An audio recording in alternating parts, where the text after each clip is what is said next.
Okay, so then I have the PST and GST rebates here. So when you signed your offer to purchase, you would have been communicating with me back and forth on there. You didn't know that at the time, but you were. On there, I always put purchase price to include PST and GST with rebates back to the builder.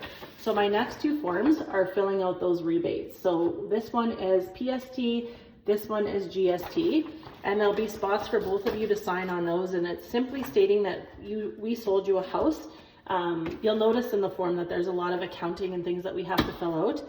Our accountant will fill that stuff out on our end, and basically what we're doing is we have to prove to the government that we have already taken that rebate off your purchase price and that we're not benefiting from the government rebate. Okay, next tab is called Service and New Home Warranty. So this tab orientates you into the service department. It's explaining how things roll from building the house into possession. So the front letter talks about what we should expect of you as the homeowner, what you should expect of us as the builder.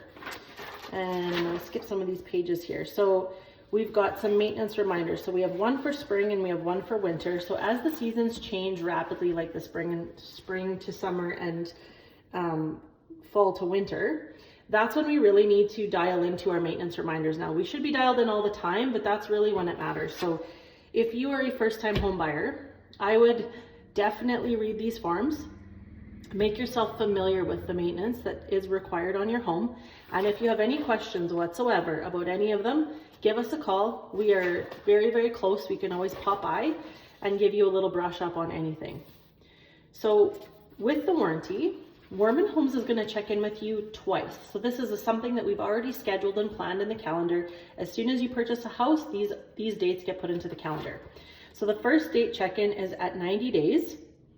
And what we want to know at that point is like, how are things going? Are you having any issues? Do you have any questions? It's not something that we necessarily need to come to the house to take a look at that point, unless there's an emergency.